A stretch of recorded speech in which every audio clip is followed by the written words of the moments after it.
I'm ready.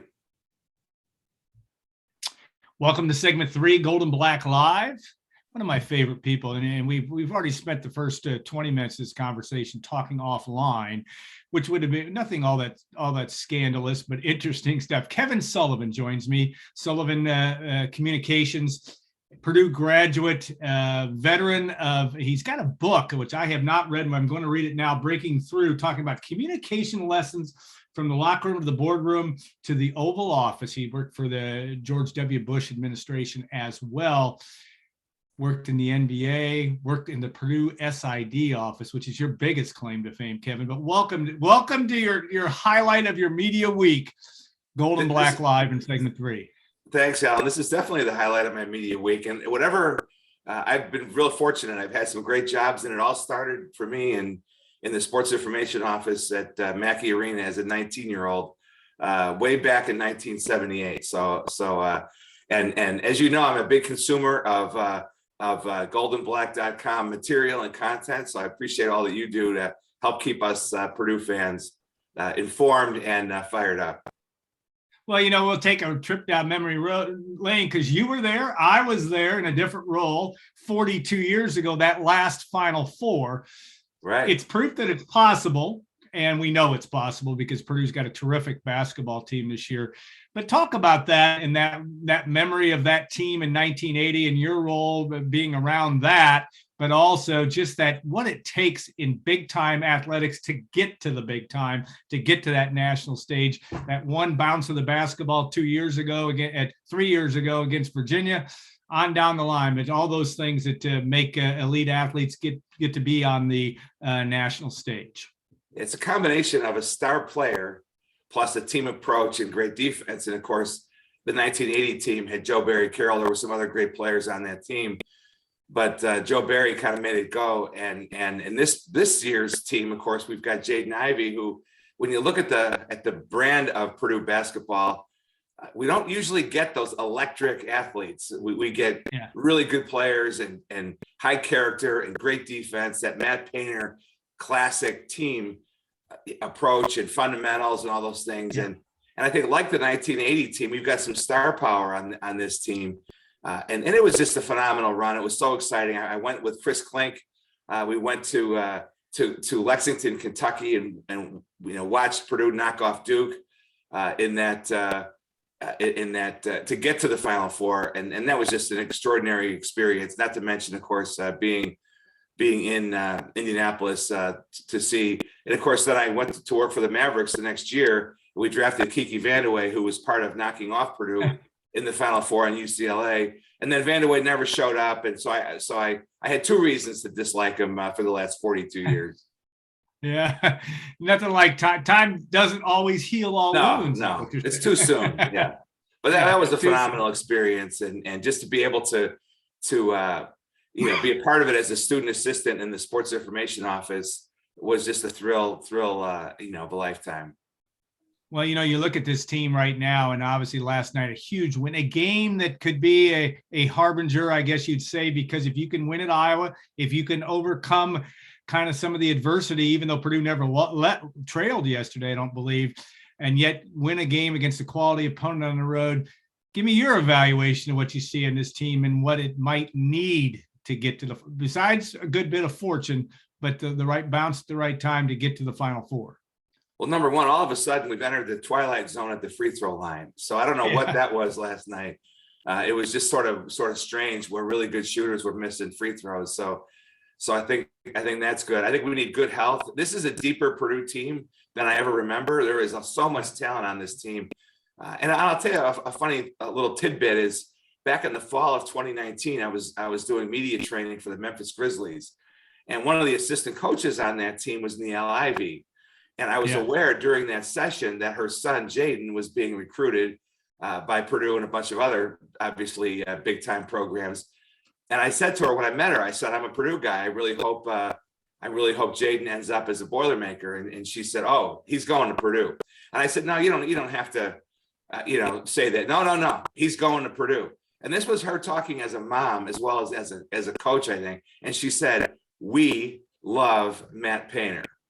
And so I think this team does have the star power with Jaden Ivey. Take a good look at him, because he's going to be gone in a couple of months, which is a good problem to have. We want great players. We want players who are going to have opportunities at the next level.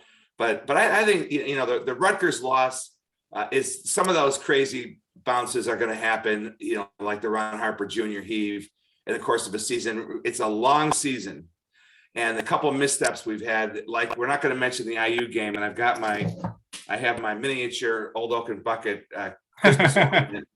We're going to remember the Old Oaken Bucket game, not the recent defeat in hoops. But you're going to have a couple of those. You're going to stub your toe, and now we just got to get back on a roll in conference play. But make sure we're healthy and ready to go for the conference tournament and beyond, and not obsess over. Remember the win against Illinois, the win at Iowa, and not obsess too much over the IU loss, and I think we'll be okay. That sounds like therapy for our readers, but I think it's correct. I mean, it is absolutely correct, and it's funny. Dick Satterfield, our guest in segment 2, said the same thing. Health is critical. You can't overlook that. You got to be healthy. You got to have everything firing at the right time. Now, one of your roles among many, and as a communications expert, it's fascinating, all the experiences you've had. You've worked in the White Houses, you've worked in the NBA, you've worked in a number of different places in NBC. So that was kind of a media experience at NBC Sports and NBC Universal. That is, the way the media landscape is changing. That I'm still involved in that world as well. Well, and you're going to have a chance, and you've had a chance already working with the Cranert Athletic Department kind of partnership, talking about that 3-letter word, NIL, name, image, and likeness. And you're an expert on branding, and you obviously have a chance to work with not only Purdue athletes, but Purdue students on that. What's that? It's hard to distill down to a short soundbite, but what's that message you're giving in an ever-changing, crazy landscape? The message to students on social media, because social media, every bit as much as what they do on the court or on the field of play, will determine their opportunities in name, image, likeness. It's kind of funny. You can be great on social media and get a name, image, likeness deal, even if you're an offensive lineman who doesn't get a lot of is not in the headlines a lot, or you're a backup even. We've seen that around the country a little bit. But what I tell the players is, number one, have a plan. Like, don't just sort of post randomly or with whatever comes to your mind. Decide ahead of time. I want people to know out there, I love my family, or I'm a good teammate, or nobody works harder than me, or I love school, or gratitude for our coaches and fans, or whatever. So pick a theme. And of course, gratitude, teamwork, your community work, working hard to improve. Those are some of the building blocks of that personal brand that an athlete can convey. Always being mindful of who your audience is. It's way bigger than you think. It's not just your buddies from back home, that you're trying to keep informed on what you're doing. Every post ought to have a purpose. And that's kind of the message. They each get to decide, what do I want people to know about me? What you post and how you set up your pages sends a message to the world about what's important to you, about your character, how you handle adversity, all those things. And by the way, use your personality as long as it's in service of one of these positive goals or themes, because it does have to be authentic, and your followers, including potential corporate NIL opportunities, are going to want to see some personality, but they also want to see positivity in class and gratitude, those kind of things. Yeah, well said, and very, very well said, and interesting, because you're living that medium too. Obviously, the co-host of the Mic Drop podcast, also a lot of Dallas stuff, because that's kind of your home area. But I know you said you get as many Purdue mentions in there as possible. We do. It's been a lot of fun. We've done 47 episodes, I think, and it's a Dallas Sports Commission podcast. But I try to work in the Boilermakers as much as I can, especially with the success that we've had in both football and basketball. And we get national guests on and some national media guests. And, one day I think the ultimate for me would be to get Brian Cardinal on, because he's got both the Mavericks championship pedigree and the Purdue pedigree. And Dakota Mathias is back with the Texas Legends, the G League team of the Mavericks, after a couple of 10 days in Memphis. So maybe we'll get Dakota on and talk a little G League. So we'll, but I'm Yeah, always both those guys. Yeah, both those guys would be. Yeah, both those guys would be excellent. Well, you know, Brian Cardinal. I think you can get that one done if you work at it hard enough. He'll come on your show and he'll have something to say. The world of name, image, and likeness is interesting because it is you get the term wild, wild west, and some crazy stuff is going on right now because of lack of oversight. I don't know. Well, how do you view that from a big picture perspective of where this all might be going, and how do you keep it not necessarily under wraps, but keep it so that you have as even a playing field for the schools that are going to be competing and having these student athletes as part of their respective programs? Yeah, I want to begin by saying I think this is a good thing. A person should be able to benefit from his or her own name, likeness, and image. And I thought it was pretty cool. I was on campus at the end of October. You and I, of course, had a great breakfast at Triple X. And I thought it was kind of sponsor, no less. That's right. And we were grateful for the Triple X family. I bought a T-shirt that day. I wear it all the time. Love it. Love Triple X. But it was cool to walk into University Bookstore and see a Sasha T-shirt and a Jackson Anthrop T-shirt and a Travion Williams T-shirt. And so number one, I think this is a good thing. Now, it's a disruption. I remember vividly in my NBC Universal days, this was in the era when Apple had completely torn down the music industry. And I was waiting to go into a meeting with the chairman of NBC Universal, a guy named Bob Wright. And who leaves his office but Steve Jobs, who was in the prior meeting. And I didn't speak to him. He left. I go in for whatever the next meeting was. And Bob says, Steve Jobs was just in here telling us that Apple's going to do for TV and movies what he did for the music industry. And Bob said, not going to happen. We're going to solve it. We're not going to let an outsider solve the changing media landscape. We're going to fix it at NBC Universal. And of course, you've seen that's what has happened. Apple didn't really take over movies and TV in the way that they did with music. And many years later, you've got the Peacock streaming service and everything else. Yeah. But NBC Universal maintained its library and content and all that. And I think with name, image, likeness, the same thing is true in that the institutions have to solve it. This is one of these disruptive forces. This is just the beginning. This is the constant now. That change is constant. And rather than complain about it, I thought Bubba Cunningham, the AD at North Carolina, he made an early move, like let's do group licensing deals that all athletes can get in on.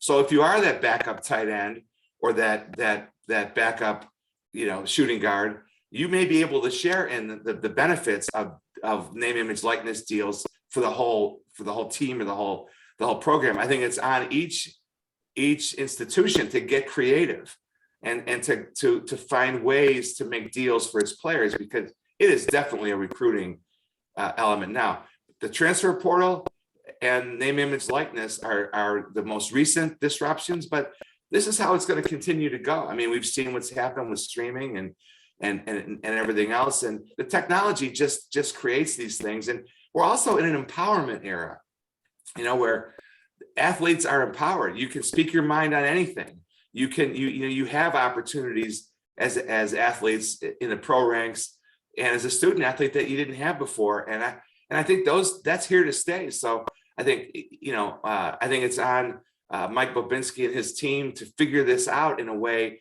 that will benefit Purdue from a recruiting standpoint. And I'm confident they will.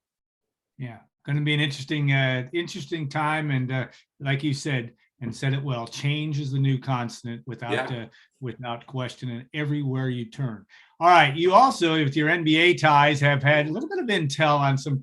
Purdue's got 3 guys right now that are really prime, certainly in the NBA conversation. We've talked already about Jaden Ivey, but obviously Travion Williams and Zach Edey are in that conversation as well. What have you heard when talking about these 3 guys with your NBA brethren in terms of what we know where Jaden Ivey's going. I mean, there's no question Right. he's going to be, it seems to me, to be a top 15 pick, if not higher. Right. The other two become really interesting, and name, image, and likeness may come into, for example, Zach Edey's world. But tell us all about that. Yeah. So as part of my exhaustive preparation for today's show, I did reach out to a couple of NBA basketball ops. In one case, a GM. But a couple of people had said, what's going on? So if the draft were held today, I'm told that Edey would go between 4 and 8. One GM said Ivey would go for it. Ivey would go between 4 and 8. And in most years, maybe even a little higher. But this year, it looks like between 4 and 8. Now, in terms of let's talk about Edey first. One GM said, look at Boban Marjanovic, who's had a long career now on Dallas. He's played on a few other teams and is used in matchup and spot situations. He may go many games where he doesn't play. Then he might play 15 minutes, depending on matchup based. And like Edey, Boban is great hands and feet, can pass the ball, is for a guy that size is really athletic, and that has people intrigued. Now with Edey, on the name, image, likeness point, he's, one NBA GM told me most likely not drafted, but will make some noise in the summer league and will have an opportunity. Another one said he really thinks he'll go in the second round. The determining factor is if he does declare for the draft, and his representatives, when they do their due diligence, if they think that Zach is on the line and may not get drafted, maybe a name, image, likeness opportunities could be a way that he would choose to stay at Purdue for another year. So we'll see how that intersects. On Travion, same way. One GM told me borderline draft pick, has a chance to make it as an undrafted free agent. We'll see. Other GM, a little more enthusiastic about Trayvon. He had an interesting line. He said, lots to like, nothing to love about him. Today's NBA, the big men, we saw it with Swanigan a few years ago. They could dominate in college. They do so many things well. And yet, in the way the league goes now, they just don't have a great fit. But I'll tell you, Travion scores as an opportunist, makes simple passes, efficient scoring in the paint, can be a solid defender. Wish he was more athletic, but is athletic enough. So, and the one thing, if they don't get drafted in the second round, there can be an advantage in that their representative can cut a deal with a specific team where they may be a good fit. So I think if they don't go in the second round, you're going to see them sign on draft night with a team that might be a better fit for them than who would have picked them at the end of the second round. So I think they're obviously Ivey's going to have a huge opportunity, very high up in the lottery, and the other two, Edey and Williams, are going to have an opportunity either as a second round pick or as an undrafted free agent who goes to a summer league and maybe begins his career on a two-way contract, but we'll have a chance, and it's exciting to have three Boilermakers in the conversation for the NBA draft, and that's also a good thing. And with change being constant now, of course, Trevion's been there, but players not staying, and we got 2 years out of Ivey as opposed to one and done, and potentially Zach. So all good. Yeah, and also getting back to, we'll come full circle, that formula to win the national championship, get to the Final Four. Nice to have 2 or 3 NBA guys. That team in 1980, Joe Barry Carroll, first round overall pick. Keith Edmondson, first round pick. Right. Didn't have a great NBA career, but he was a top 10 pick in the NBA draft, the Atlanta Hawks, and some other guys that end up being some pretty good role players on that team as well. Kevin, we always enjoy our time. I'm sorry that it's over. We'll get you back on before, and it'll be another highlight of your media career. And I know that you're one of the ones that you chomp at the bit to be in Mackey Arena, hopefully before the end of this basketball season. But there's a lot to watch and a lot to really enjoy as we're not ready to put the wraps on, but starting to get to crunch time in the men's basketball season.